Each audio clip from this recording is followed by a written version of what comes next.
नमस्कार, स्वागत है आप सभी का। आप देख रहे हैं मिड डे प्राइम। मैं हूं रजनी सेन। अगले 1 घंटे में हम बात करेंगे देश भर की बड़ी खबरों की। बताएंगे कि दुनिया भर में कौन कौन सी खबरों पर है सबकी नजर, क्या चल रहा है खेल और अर्थ जगत में, और कुछ झलके फिल्म, कला और संस्कृति के क्षेत्र से। लेकिन सबसे पहले बड़ी खबर। प्रधानमंत्री ने विशेष गुणों वाली 35 फसलों की किस्में राष्ट्र को की समर्पित। कहा, नई परिस्थितियों के अनुकूल अधिक पोषण युक्त बीजों पर है सरकार का फोकस। साइंस, सरकार और सोसाइटी मिलकर करें काम। प्रधानमंत्री national institute of biotic stress tolerance Raipur के नवनिर्मित परिसर को भी राष्ट्र को किया समर्पित।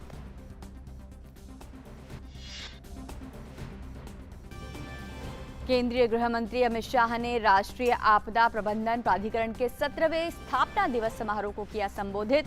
कहा, पीएम मोदी के आने के बाद आपदा प्रबंधन की दिशा में हुआ ऐतिहासिक काम। अब आपदा प्रबंधन में राहत की बजाय पूर्व तैयारी पर रहता है जोर।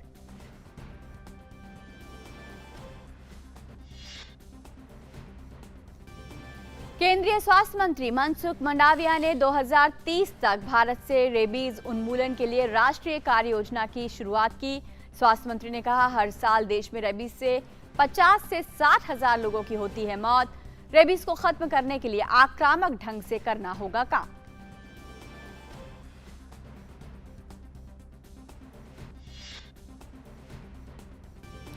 देश में कोविड टीकाकरण का आंकड़ा 87 करोड़ के पार। पिछले 24 घंटों में दी गई 1 करोड़ से ज्यादा खुराक। 201 दिनों के बाद दैनिक मामले 20,000 से कम। मार्च 2020 के बाद सबसे ज्यादा 97.81 रिकवरी दर। विदेश मंत्री एस जयशंकर ने मेक्सिको के अपने समकक्ष मार्सेलो एब्रॉड सीसे की मुलाकात। विदेश मंत्री ने मेक्सिको की स्वतंत्रता की वर्षगांठ के उपलक्ष्य में आयोजित समारोह में लिया हिस्सा।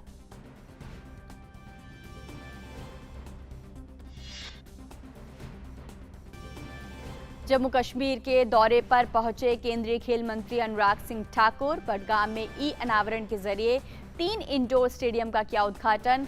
कहा, केंद्र ने जम्मू कश्मीर में आधुनिक तौर के खेल बुनियादी ढांचे को विकसित करने के लिए निर्धारित किए हैं 200 करोड़ रुपए।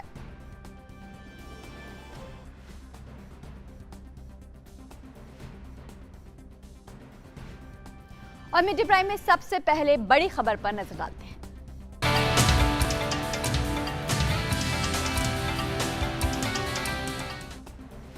प्रधानमंत्री नरेंद्र मोदी ने विशेष गुणों वाली 35 फसलों की किस्मों को राष्ट्र को आज समर्पित करने के लिए एक कार्यक्रम में वीडियो कॉन्फ्रेंसिंग के माध्यम से हिस्सा लिया। इस कार्यक्रम के दौरान प्रधानमंत्री ने national institute of biotic stress tolerance Raipur के नवनिर्मित परिसर को भी राष्ट्र को समर्पित किया। इस कार्यक्रम में केंद्रीय कृषि मंत्री नरेंद्र सिंह तोमर, कृषि राज्य मंत्री कैलाश चौधरी, शोभा करंदलाजे और केंद्रीय मत्स्य पालन मंत्री परषोत्तम रुपाला भी मौजूद थे।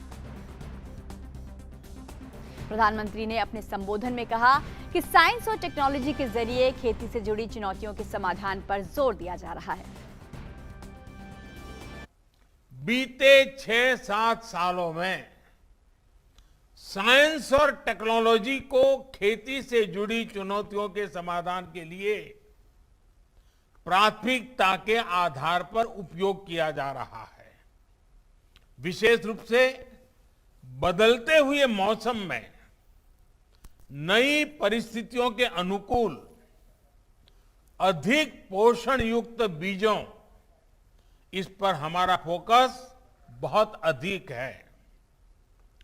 हाल के वर्षों में अलग अलग फसलों की ऐसी 1300 से अधिक सीड वैरायटी, बीज की विविधताएं तैयार की गई हैं। इसी श्रृंखला में आज 35 और क्रॉप वैरायटीज देश के किसानों के चरणों में समर्पित की जा रही है। प्रधानमंत्री ने कहा कि किसानों की जमीन को सुरक्षा देने के लिए अब तक कुल 11 करोड़ रुपए के 11 करोड़ सॉइल हेल्थ कार्ड दिए जा चुके हैं। किसानों की जमीन को सुरक्षा देने के लिए उन्हें अलग अलग चरणों में 11 करोड़ सॉइल हेल्थ कार्ड दिए गए हैं। किसानों को पानी की सुरक्षा देने के लिए हमने सिंचाई परियोजनाएं शुरू की। दशकों से लटकी करीब करीब 100 सिंचाई परियोजनाओं को पूरा करने का अभियान चलाया। बहुत बड़ी मात्रा में बजट लगा दिया इसके लिए। फसलों को रोगों से बचाने के लिए, ज्यादा उपज के लिए किसानों को नई नई वैरायटी के बीज दिए गए। प्रधानमंत्री मोदी ने किसानों से कहा कि सरकार ने एमएसपी में बढ़ोतरी के साथ साथ खरीद प्रक्रिया में भी सुधार किया है। एमएसपी में बढ़ोतरी के साथ साथ हमने खरीद प्रक्रिया में भी सुधार किया ताकि अधिक से अधिक किसानों को इसका लाभ मिल सके। रबी सीजन में 430 लाख मैट्रिक टन से ज्यादा गेहूं खरीदा गया। इसके लिए किसानों को 85,000 करोड़ से अधिक का भुगतान किया गया है। कोविड के दौरान गेहूं खरीद केंद्रों की संख्या 3 गुना तक बढ़ाई है। साथ ही दलहन, तिलहन इन खरीद केंद्रों की संख्या भी 3 गुना बढ़ाई गई है। प्रधानमंत्री ने इस अवसर पर कहा कि 2 करोड़ से ज्यादा किसानों को किसान क्रेडिट कार्ड भी दिए गए। किसानों को टेक्नोलॉजी से जोड़ने के लिए हमने उन्हें बैंकों से मदद की और उस मदद की पूरी प्रक्रिया को बहुत आसान बनाया गया है। आज किसानों को और बेहतर तरीके से मौसम की जानकारी मिल रही है। हाल ही में अभियान चलाकर 2 करोड़ से ज्यादा किसानों को किसान क्रेडिट कार्ड दिए गए हैं। मछली पालन करने वाले और डेयरी सेक्टर से जुड़े किसानों को भी किसान क्रेडिट कार्ड से जोड़ा गया है, केसीसी से जोड़ा गया है। प्रधानमंत्री ने विशेष गुणों वाली 35 फसलों की किस्में राष्ट्र को समर्पित करने के बाद किसानों के साथ बातचीत की। जम्मू कश्मीर के गांदरबल की जैतून बेगम के बारे में प्रधानमंत्री नरेंद्र मोदी ने जैतून बेगम के इलाके में पशुओं के चारे की कमी और खेती से जुड़े अन्य विषयों के बारे में बातचीत की। मुझे बताया गया कि आपके क्षेत्र में चारे की बहुत कमी है। आपको कितनी दिक्कत होती है? और आप तो गाय भी रखती हैं, दूध का भी काम करती हैं। आपने छोटी सी जमीन में एप्पल का भी किया है और मुझे बताया गया कि उसमें आप धान की भी खेती करती हैं और छोटी सा जमीन का टुकड़ा है। बड़ी नए नए प्रयोग आप करती हैं और पशु हैं लेकिन चारा नहीं है। कैसे करती हैं आप? सर मेरे इलाके में चारे की बहुत ही कमी है सर। तो इलाके में करीबी जंगल से सर हम घास व दरख्तों के पत्ते इकट्ठे करके सर तो हम अपना गुजारा कर लेते हैं सर। तो दूसरा ये हमारी जो ज़मीन है सर, थोड़ी सी ज़मीन है और ये फलों से माला माल है सर। तो इसलिए इसमें अंगूर, सेब, चेरी, अखरोट, आड़ू की पैदावार है सर। अच्छा, सरकार की बागवानी चारागाह प्रौद्योगिकी ट्रेनिंग से आपने उसकी ट्रेनिंग भी ली थी। उस ट्रेनिंग में से आपको कितना लाभ मिला? हमारे साथ कई बार इन्होंने अच्छे जाके वहाँ प्रोग्राम किए इलाके में और देखा और मदद की। इससे हमें जो चारे की पैदावार है सर उसमें बहुत ये हम आगे गए और हमें इससे बहुत फ़ायदा मिला सर। और दूध में 15 से 20% हमें इजाफा हुआ। तो और सर इनके हम बहुत बहुत शुक्रगुजार हैं कि ये हमारे पास पहुँचे और 2-3 साल से मैं इनके साथ जुड़ी हूँ।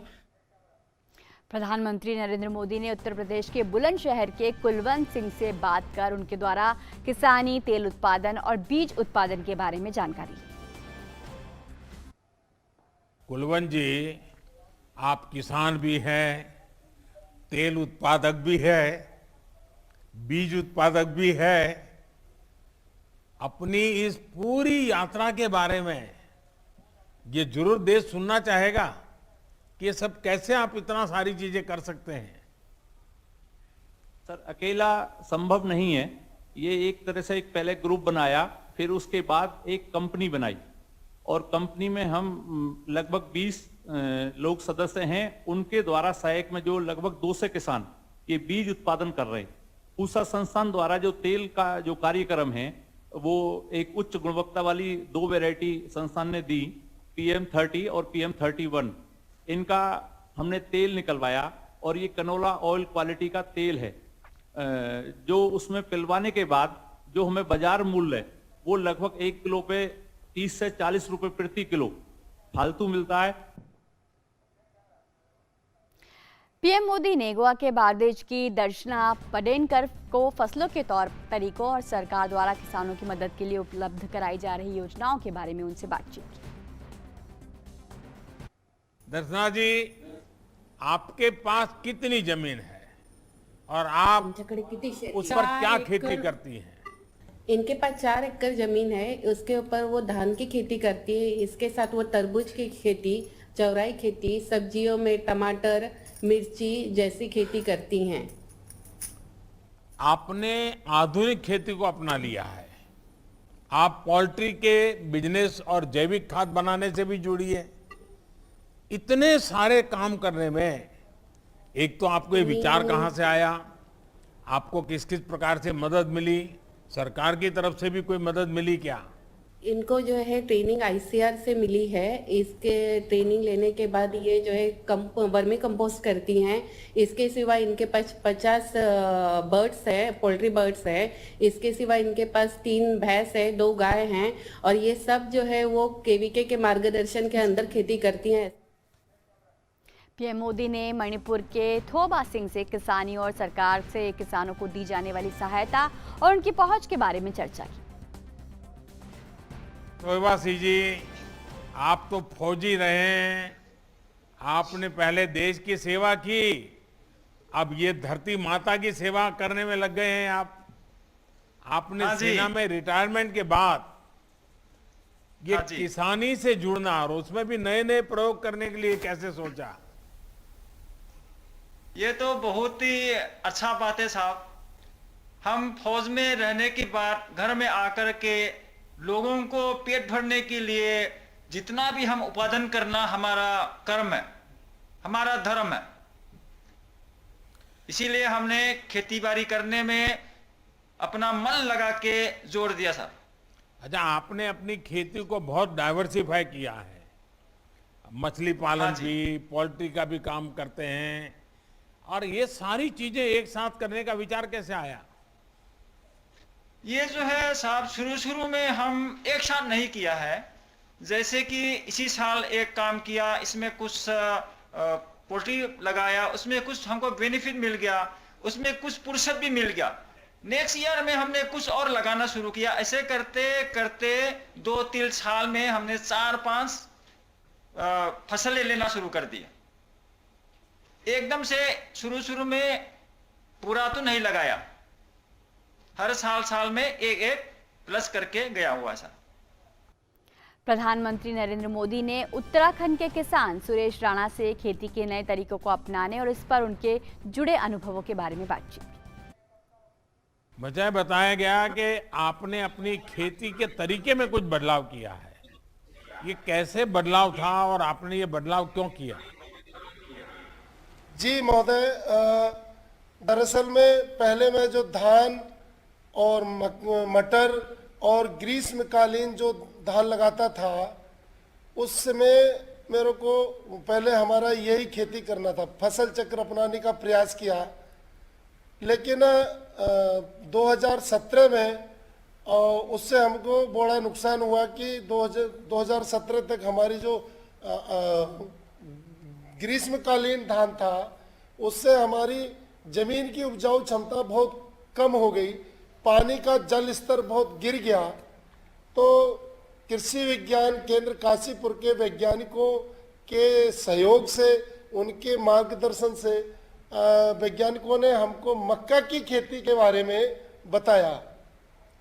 तो मक्का की खेती करना शुरू किया तो हमारे गांव ग्राम खैराना के 8-10 किसानों ने मक्का का खेती करना शुरू किया, तो उसमें पहली बार प्रति एकड़ 35 कुंटल पैदावार हुई। और जो मक्का के जो पेड़ जो शेष पेड़ बचे थे अवशेष, उनकी जुताई करने से हमारी जमीन की उपजाऊ क्षमता बढ़ी, पानी का जल स्तर भी हमारा बढ़ा, और जो खरीफ में जो धान लगाते, बरसात में जो धान लगाते थे, उसमें हमारे धान लगाने से हमारी उपज बढ़ी।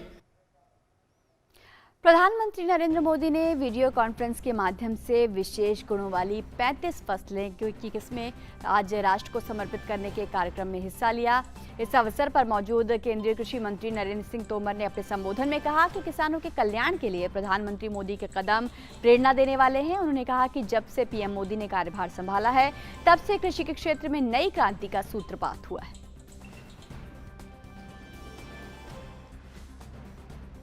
प्रधानमंत्री रहते हुए मोदी जी के नेतृत्व में देश दुनिया में भी अपनी साख बना रहा है, लेकिन भारत में भी किसान का खेत और बीज से लेकर बाजार तक किसान को सुविधा मिले, किसान आगे बढ़े, किसान की आमदनी दोगुनी हो और आत्मनिर्भर भारत के निर्माण में किसान का योगदान देश को और दुनिया को अभिभूत करने वाला हो। इस दिशा में प्रधानमंत्री जी की जो यात्रा है वह निश्चित रूप से हम सब लोगों को गौरवान्वित करने वाली भी है, हम सबको प्रेरणा देने वाली भी है।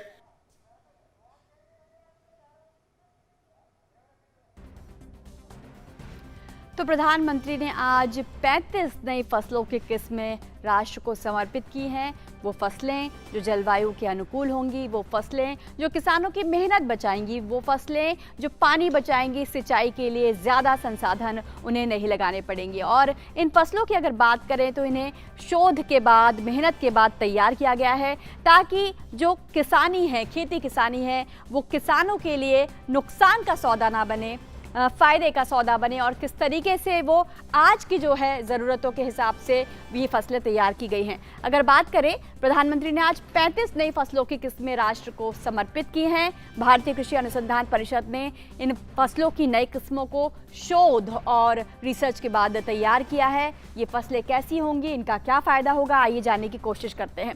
कौन सी ये 35 नई फसलें? सूखे को बर्दाश्त करने वाली चने की किस्म है। वो इलाके जहां पर ज़्यादा पानी नहीं है, वहां के लिए फसल कारगर साबित होगी। विल्ट और स्टेरिलिटी मोज़ेक प्रतिरोधी अरहर की फसलें, जहां मिट्टी में ज़्यादा उपजाऊपन नहीं है, जहां पर मृदा में ज़्यादा उत्पादकता नहीं है, वहां पर ये फसल कारगर साबित होगी। सोयाबीन की जल्दी पकने वाली वैरायटी, चूंकि तकनीक पर जोर है, किसानों की मेहनत और उनका समय बचाने पर जोर है, इसलिए ऐसी किस्में भी विकसित की गई हैं जो जल्दी तैयार होती हैं। चावल की रोग प्रतिरोधी किस्में, तमाम फसलें जो रोगों के कारण, कीटों के कारण खराब हो जाती हैं, उनके प्रतिरोध के लिए भी भारतीय कृषि अनुसंधान परिषद ने ऐसी किस्में विकसित की हैं जो रोग प्रतिरोधी हों। बाजरा, मक्का, चना की संवर्धित किस्में हैं। इसके अलावा किनोआ, कुटू, विंड बीन और फाबा बीन की किस्में हैं। ऐसी किस्में जो नवीनमोश को भी आगे बढ़ाती हैं। साथ ही ऐसी किस्में जिनके बारे में लोगों ने सुना नहीं है, उनके बारे में भी जानकारी दी जा रही है और किसान अब जो है उन फसलों को उगा रहे हैं। बायोफोर्टिफाइड फसल इसमें शामिल हैं। ऐसी फसलें शामिल की गई हैं जो कुपोषण से राहत दिलाएंगी, कुपोषण के खिलाफ कारगर साबित होगी, क्योंकि कुपोषण एक बड़ी समस्या है देश में। तो ऐसी फसलों को अब उगाया जाएगा जो न केवल किसानों के लिए आर्थिक रूप से फायदेमंद साबित हो, बल्कि कुपोषण की समस्या को भी रोकें। और पूसा 00 मस्टर्ड 33 एक ऐसी ही किस्म है जो न केवल किसानों को आर्थिक रूप से फायदा पहुंचाएगी, बल्कि जल्दी तैयार भी होगी। पहला कैनोला क्वालिटी हाइब्रिड RCH1 और सोयाबीन की किस्म इसमें शामिल है। सोयाबीन जो एक बड़ा उत्पादक फसल है, जो अन्य उत्पादों में भी शामिल होता है, उसकी भी एक किस्म विकसित की गई है। इसके अलावा ज्वार और बेबी कॉर्न सहित अन्य विशेष गुणों वाली वैरायटी है। वो फसलें जो ऐसी मिट्टी में उग सकती हैं जहां ज़्यादा उत्पादकता नहीं है या ज़्यादा खर्च करने के लिए, सिंचाई के लिए ज़्यादा पानी नहीं है, वहां पर ये फसलें कारगर साबित होंगी। फसलों की नई किस्म जलवायु परिवर्तन की चुनौती से निपटेगी। ये खास क्वालिटी, ये खास गुण है इन फसलों का जो किसानों के लिए अब फायदे का सौदा बनने वाली हैं। कुपोषण की समस्या से निजात दिलाने में ये फसलें कारगर साबित होगी। न केवल किसानों को फायदा होगा, उनकी आय बढ़ेगी, बल्कि कैसे स्वास्थ्य का भी ध्यान में रखा गया है इन फसलों की किस्म पे, इस पर भी जोर है। जलवायु को लेकर लचीलापन और ऊंची पोषक तत्व सामग्री जैसे खास गुणों से युक्त है। जलवायु परिवर्तन जिस तरीके से पूरे ही विश्व में खेती पर असर डाल रहा है, उससे निपटने के लिए, उस चुनौती से पार पाने के लिए इन किस्मों को विकसित किया गया है, ताकि जहां पानी नहीं है, जहां सूखा पड़ रहा है, वहां पर भी खेती की जा सके और किसान वहां पर खेती से दूर ना हो। तो ये तमाम जो किस्में उगाई गई हैं या फिर विकसित की गई हैं और किसानों को और राष्ट्र को जो आज समर्पित की गई हैं, उनके बहुत सारे उद्देश्य हैं। देश में जलवायु परिवर्तन की जो समस्या हो रही है, कहीं अतिवृष्टि है, कहीं अनावृष्टि है, उससे निपटा जाए और इसके अलावा कुपोषण का जो शिकार हो रहा है देश, जो स्वास्थ्य स्तर गिर रहा है, उससे कैसे निपटा जाए। आईसीआर में एडीजी डीके यादव जी हमारे साथ जुड़ गए हैं। बहुत बहुत स्वागत है आपका। यादव जी, चेहरा बदल रहा है देश में कृषि का पूरी तरह से। किसान तो आत्मनिर्भर बन ही रहा है, लेकिन साथ ही मौसम के अनुकूल खेती कैसे हो, इस पर भी जोर है। हाँ बिल्कुल, धन्यवाद। सबसे पहले तो आप सभी को मेरे को इनवाइट करने के लिए। और ये बात आपकी सत्य है कि कृषि का चेहरा बदल रहा है। जैसे कि अगर हम किस्मों की बात करें, क्योंकि जो किसान की खेती के लिए बीज एक जो है वो सबसे आवश्यक जो इनपुट होता है, और बीजों के क्षेत्र में अगर हम बात करें तो पिछले 7 साल में एक बहुत ही आशातीत प्रगति हुई है, जिसमें लगभग हमने 1600 से ऊपर किस्में जो है विकसित की हैं। भारतीय कृषि अनुसंधान परिषद के नेतृत्व में जो हमारे विभिन्न कृषि विश्वविद्यालय हैं, सेंट्रल एग्रीकल्चर यूनिवर्सिटीज हैं, आईसीआर के संस्थान जितने भी हैं, तो उन सभी के सहयोग से लगभग 1650 किस्में हमने विकसित की हैं, जिसमें से 1359 जो किस्में हैं वो जो हम क्लाइमेट रेजिलेंट की बात करते हैं, तो उन किस्मों में चाहे आप किसी जो जैविक दबाव के प्रति प्रतिरोधकता हो, कोई बीमारी है, कीड़ा है, खरपतवार है, या उसके अलावा किसी भी अजैविक दबाव, जिस तरह से आपका सूखा है, अधिक बरसात, फ्लडिंग है, तो उस तरह के गुणों के लिए किस्में हमने विकसित की हैं। उसके साथ ही लगभग 85 किस्में हमने जो बायोफोर्टिफाइड वैरायटीज की, जो कि आज एक बहुत ही समय की आवश्यकता है। हमारे माननीय प्रधानमंत्री जी ने भी अपने अभिभाषण में आज उसका जिक्र किया, और पिछले साल भी 16 अक्टूबर को 2020 में जब वर्ल्ड फूड डे के अवसर पर भी उन्होंने 17 बायोफोर्टिफाइड किस्मों को देश को डेडिकेट किया था। तो आज भी उसी क्रम में एक ये बहुत ही बड़ा खुशी का दिन है कि हमारे वैज्ञानिकों द्वारा विकसित ये 35 किस्में, जो कि गुणवत्ता के हिसाब से और विभिन्न बायोटिक और अबायोटिक स्ट्रेसेस के हिसाब से एक अंतर्राष्ट्रीय मानकों को ये पूरा करती हैं, तो उनका जो है विमोचन किया गया है। और निश्चित रूप से ये किस्में जब किसानों के खेतों पे जाएगी, इनका बीज उत्पादन होगा, तो जो हमारी विभिन्न जो बायोटिक अबायोटिक स्ट्रेस की हम बात करते हैं, तो उससे जो फसलों में उसको सहन करने की शक्ति अधिक होगी, और किसान भाइयों को कई बार जो नुकसान उठाना पड़ता है सूखे से, जी निश्चित तौर पर, जी वो निश्चित रूप से बच सकते हैं। जी यादव जी, निश्चित तौर पर ज्यादा से ज्यादा युवा खेती से जुड़े, इसीलिए तकनीक पर भी जोर है, ताकि कोई मजबूरी का सौदा ना रहे, मजबूरी का व्यवसाय ना रहे, बल्कि फायदे का सौदा बने। बिल्कुल आपकी बात सही है, क्योंकि जो अभी थोड़ा पिछले कुछ वर्षों में रुझान था कि हमारे युवा जो हैं वो कृषि से थोड़ा दूर जा रहे थे, तो जो तकनीक की बात जैसे करें, तो जो जिस तरह से पहले हमारा जो मशीनीकरण तो बहुत अच्छा था ही जैसे खेती के लिए, लेकिन उसके अलावा भी जैसे अभी जो प्रिसीजन फार्मिंग की हम बात करते हैं, तो ड्रिप सिंचाई है, स्प्रिंकलर है आपका, तो इस तरह की जो व्यवस्थाएं आ रही हैं, और जो छोटी छोटी मशीनें जो खेत में मशीनीकरण के हार्वेस्टिंग के लिए और जो बंडल बनाने के लिए प्रोसेसिंग का जो कार्य है, तो उसमें निश्चित रूप से युवकों को वो आकर्षित करती हैं। और जो ये जिस तरह की बायोफोर्टिफाइड वैरायटी जो आ रही है, अगर उसमें युवक आगे आते हैं तो निश्चित रूप से एक वैल्यू चेन डेवलप करके और उससे जो उत्पाद बना के जो हमारे युवक हैं, जैसे अगर हम सरसों की बात करें तो सरसों में जैसे करोला की किस्में आज जो 2 किस्में हुई हैं, तो ये किस्में किसी भी जो हमारी पारंपरिक किस्में हैं उनसे किसी भी तरह से पैदावार में कम नहीं है, लेकिन इनमें जो 2 गुण हैं, जैसे कि कम इरूसिक अम्ल जो कि हमारे हृदय के लिए अच्छा होता है, अंतर्राष्ट्रीय मानक के हिसाब से ये 2% से कम होना चाहिए, और वो इन किस्मों में है दोनों में। उसी तरह से जो खली में एक ग्लूकोसिलेट चला जाता है, और आमतौर पर हमारे किसान भाई जहाँ पे सरसों का बहुत ज्यादा क्षेत्रफल है, हरियाणा, राजस्थान, मध्य प्रदेश, वेस्टर्न उत्तर प्रदेश, पंजाब में, तो वहां पे वो आमतौर पर जब खली के लिए जाते हैं कोल्हू पे, तो अपनी सरसों का तेल ले आते हैं और खली को वो वहीं वापस दे देते हैं, क्योंकि उसमें जो जिस तरह का एक ग्लूकोस तत्व होता है, तो वो हमारे पशुओं के लिए अच्छा नहीं होता। जो जुगाली नहीं करने वाले पशुओं को घेगा की समस्या करते हैं, और इवन जो हमारी गायें भैंसे हैं उसमें भी अगर बहुत ज्यादा खिलाते हैं तो उसमें वो तत्व जो है उनके लिए फायदेमंद नहीं रहता।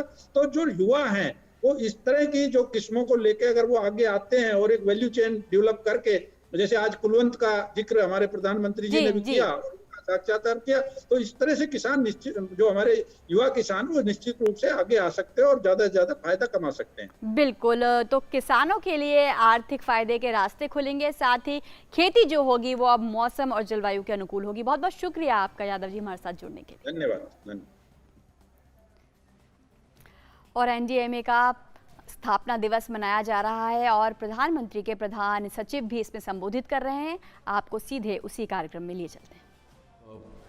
2016 and 19 advocacy, for example with the 15th Finance Commission, numerous guidelines as well as direct technical support to states. That NDMA is a policy making body was a general perception a few years ago, but that is not true today. NDMA has diversified itself. It is implementing the National Cyclone Risk Mitigation Project in 8 coastal states. It is also preparing a comprehensive National Earthquake Risk Mitigation Project. Earlier, it had implemented the National School Safety Project. Third, over the last 7 years, NDMA's efforts have found expression at the global level and exhibited the country's leadership in disaster and climate risk management. The coalition of disaster resilient infrastructure, creation of which was spearheaded by NDMA, has 33 members, 26 national governments and 7 international organizations today. NDMA has organized collaborative exercises and workshops on preparedness and response with SAARC nations, BIMSTEC nations, Shanghai Cooperation Organization nations, Indian Ocean Rim Association nations, and under several bilateral forums. As impressive and important these achievements are, NDMA cannot sit on its laurels. As the pandemic has highlighted, the role of NDMA is only going to expand in the future. The country will place even greater expectations on NDMA. Honorable Prime Minister has already highlighted the priorities in this area through the 10-point agenda. Within the overall framework provided by Prime Minister's 10-point agenda, I would like to use this occasion to highlight a few areas that need to be emphasized almost immediately. First and foremost, I would like NDMA to be even more responsive to the needs of our states. They are on the front line of disaster risk management efforts. Most of the innovation emanates from the states, whether it is hazard risk and vulnerability assessment in Uttarakhand or village level capacity development in Assam, school safety in Gujarat and Bihar, climate resilient planning in Tamil Nadu, or disaster resilient infrastructure in Sikkim. Most of the innovation is being driven by the states. NDMA must facilitate horizontal exchange among the states, respond to the needs of the states, and listen to their experiences and their challenges. Second, the steady paradigm shift we have been making from relief and response to mitigation and preparedness is now reflected in how we allocate funds. The 15th Finance Commission's recommendations are nothing short of revolutionary. Very few countries have such progressive policies to allocate funding to the entire spectrum of disaster risk management needs. However, what we do with these funds and the mechanism we establish for wisely spending these resources will determine the final outcome. There is an opportunity here. Not succeeding is not an option. Third, at the global scale, the adaptation and resilience agenda, particularly in the context of climate change, is gaining momentum. We need not only participation, but also leadership of NDMA in this regard. CDRI of the Coalition for Disaster Resistant Infrastructure is an expression of this intent at the international stage. तो NDMA के स्थापना दिवस में प्रधानमंत्री के प्रधान सचिव doctor पीके मिश्रा संबोधित कर रहे थे। और अब देखते हैं खेल जगत की खबरें सुचित्रा के साथ।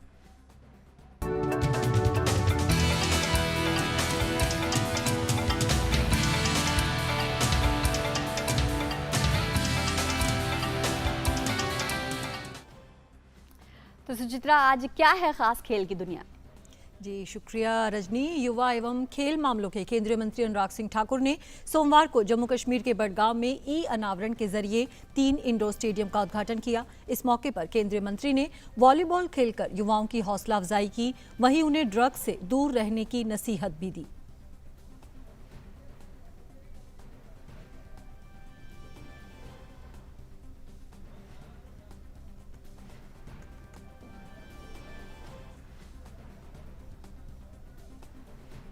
भारतीय खेल प्राधिकरण की आज राजधानी दिल्ली में गवर्निंग बॉडी की बैठक हुई।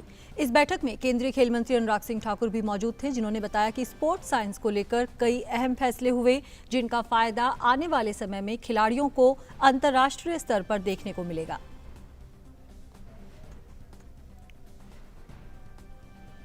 पर भविष्य में जो इंटरनेशनल इवेंट्स होंगे, चाहे वो हमारे आने वाले एशियन गेम्स हों, कॉमनवेल्थ गेम्स हों, भविष्य के ओलंपिक गेम्स हो, उसके लिए साइंटिफिक अप्रोच कैसे हो, उसके लिए स्पोर्ट्स साइंटिस्ट को कैसे चुना जाए, उसके लिए कार्डर रिस्ट्रक्चरिंग की मांग बहुत लंबे वर्षों से, लगभग 3 दशक पुरानी ये मांग थी, जिसको आज पूरा किया गया।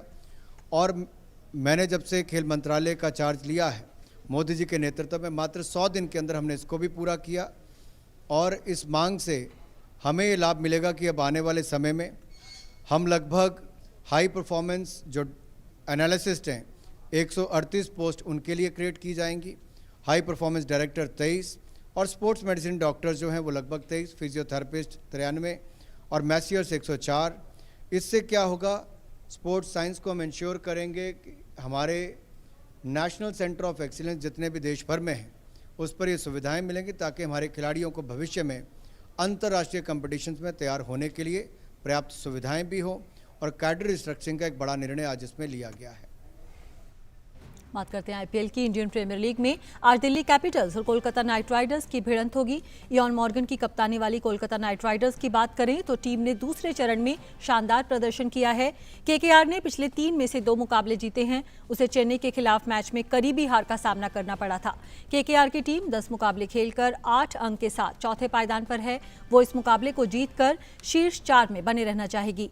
वहीं ऋषभ पंत की अगुवाई वाली दिल्ली कैपिटल्स प्लेऑफ में अपनी जगह पक्की करने से महज एक जीत दूर है। यूएई में जारी लीग के दूसरे चरण में दिल्ली की टीम लगातार 3 मुकाबले जीत चुकी है। फिलहाल 16 अंक के साथ दूसरे स्थान पर काबिज है। आज होने वाले दूसरे मुकाबले में मुंबई इंडियंस का सामना पंजाब किंग्स से होगा। प्लेऑफ में जगह बनाने के लिए मुंबई को इस मैच को हर हाल में जीतना होगा। टीम को दूसरे चरण के अपने अब तक खेले गए तीनों मुकाबलों में हार का मुंह देखना पड़ा है। 5 बार की चैंपियन मुंबई के बल्लेबाजों ने अब तक निराश किया है। वहीं पंजाब 5वें स्थान पर है, जिसने पिछले मैच में गेंदबाजों के उम्दा प्रदर्शन के दम पर सनराइजर्स हैदराबाद को हराया था। पंजाब के 10 मैच में 8 अंक हैं। वो आने वाले मैचों में कोई कोताही बरतने की स्थिति में नहीं है। इंडियन प्रीमियर लीग में कल सनराइजर्स हैदराबाद ने राजस्थान रॉयल्स को 7 विकेट से हरा दिया। दुबई इंटरनेशनल क्रिकेट स्टेडियम में खेले गए इस मैच में हैदराबाद ने राजस्थान से मिले 165 रन के लक्ष्य को 3 विकेट खोकर हासिल कर लिया। हैदराबाद की ओर से जेसन रॉय ने 60, कप्तान केन विलियमसन ने नाबाद 51, रिद्धिमान साहा ने 18 और अभिषेक शर्मा ने नाबाद 21 रन बनाए। हैदराबाद की 10 मैच में ये दूसरी जीत है और वो 4 अंक लेकर सबसे नीचे 8वें नंबर पर है। राजस्थान को 10 मैच में छठी हार झेलनी पड़ी है। टीम के खाते में 8 अंक हैं और वो 6ठे नंबर पर है।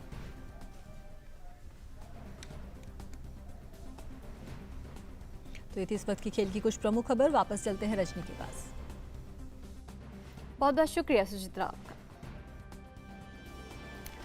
और आज सुर साम्राज्ञी लता मंगेशकर का जन्मदिवस है। उनके सुरों का ज्योति कलश छलकता रहे और वे दीर्घायु हों, यही कामना है। आज मिड डे प्राइम में इतना ही। हमें दीजिए अनुमति। नमस्कार।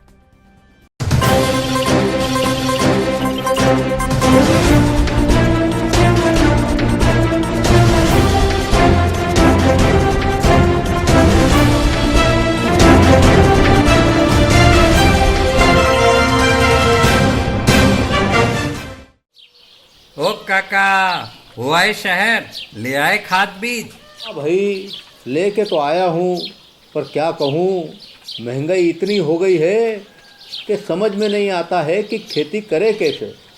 फसल भी अच्छी नहीं होती है, ये दवाइयाँ नहीं डालूँ तो कर्जा करके लाओ, कैसे भी लाओ, लाना तो पड़ेगा ही। और ये दवाई की दुकान का कर्जा तो ख़त्म होने का नाम नहीं लेता। लाना तो मुझे भी है, पर सब कुछ इतना महंगा है, कहाँ से लाऊं, किससे खरीदूं, किसके पास सही दामों में मिलेगा और क्वालिटी उत्पाद भी मिलेगा या नहीं। अपनी फसलों की सही दवाओं के लिए दूर दूर तक शहरों में जाना और दवाओं को लाना पड़ता है। फसलों के लिए दवाएं सही है या नहीं, ये जानकारी भी नहीं होती। फसलों की कटाई पर सही दाम मिलेंगे या नहीं, इन तमाम मुश्किलों से दूर होने के लिए आइए खेती बाड़ी केंद्र। खेती बाड़ी केंद्र एक ऑनलाइन सेवा केंद्र है, जिससे आप अपने मोबाइल के द्वारा जुड़ सकते हैं, जहां आपको अपनी खेती के लिए सही प्रकार की दवाएं मिलेंगी, वो भी होलसेल मूल्य पर। वो सभी दवाएं सीधा निर्माता से लेकर आप तक पहुंचाते हैं, यानी कि बीच में होने वाले सारे खर्च की बचत आपकी जेब में। साथ ही साथ दवाओं को लाने और ले जाने की झंझट से भी छुटकारा। अपनी मुश्किलों को दूर करने के लिए आप खेती बाड़ी केंद्र पर एक मिस कॉल करें। खेती बाड़ी केंद्र का किसान मित्र आपसे तुरंत संपर्क करेगा और आपको सभी जरूरी जानकारी देगा। खेती बाड़ी केंद्र की फ्रेंचाइजी लेकर खेती बाड़ी मित्र बनिए और किसानों की सेवा कर देश की तरक्की में भागीदार बने। आज ही संपर्क करें नीचे दिए गए नंबर पर और खेती बाड़ी केंद्र से जुड़े। ये है खेती बाड़ी केंद्र ऐप। अच्छा, किसानों की सरदारी, उन्नत खेती बाड़ी। खेती बाड़ी केंद्र, देश के अन्नदाता की दुकान।